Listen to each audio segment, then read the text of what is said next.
2 Chronicles 36. And the people of the land took Jehoahaz son of Josiah, and made him king in Jerusalem in place of his father. Jehoahaz was 23 years old when he became king, and he reigned in Jerusalem 3 months.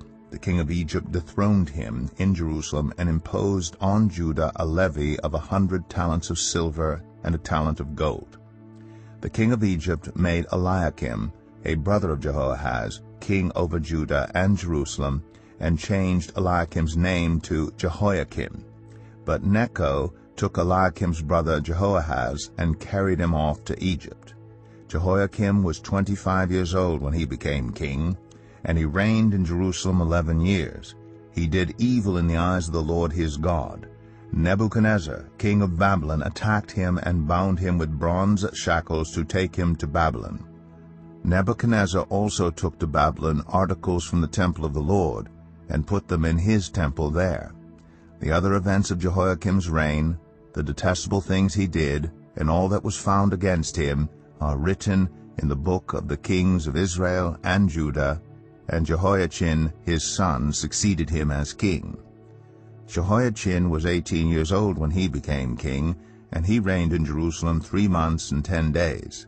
He did evil in the eyes of the Lord.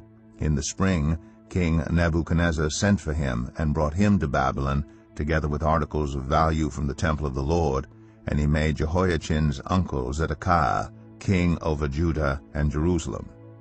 Zedekiah was 21 years old when he became king, and he reigned in Jerusalem 11 years. He did evil in the eyes of the Lord his God, and did not humble himself before Jeremiah the prophet, who spoke the word of the Lord.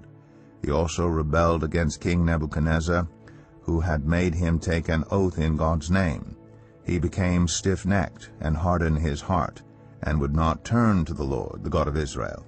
Furthermore, all the leaders of the priests and the people became more and more unfaithful, following all the detestable practices of the nations, and defiling the temple of the Lord, which he had consecrated in Jerusalem. The Lord, the God of their ancestors, sent word to them through his messengers again and again, because he had pity on his people and on his dwelling place. But they mocked God's messengers, despised his words, and scoffed at his prophets until the wrath of the Lord was aroused against his people, and there was no remedy. He brought up against them the king of the Babylonians, who killed their young men with the sword in the sanctuary, and did not spare young men or young women, the elderly or the infirm.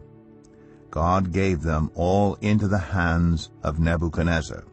He carried to Babylon all the articles from the temple of God, both large and small, and the treasures of the Lord's temple, and the treasures of the king and his officials.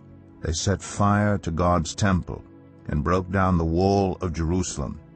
They burned all the palaces and destroyed everything of value there. He carried into exile to Babylon the remnant who escaped from the sword, and they became servants to him and his successors until the kingdom of Persia came to power. The land enjoyed its Sabbath rests. All the time of its desolation it rested, until the 70 years were completed in fulfillment of the word of the Lord spoken by Jeremiah. In the first year of Cyrus, king of Persia, in order to fulfill the word of the Lord spoken by Jeremiah, the Lord moved the heart of Cyrus, king of Persia, to make a proclamation throughout his realm, and also to put it in writing.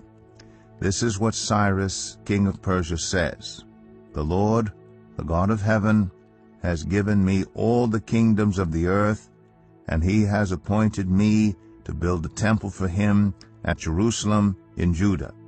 Any of his people among you may go up, and may the Lord their God be with them.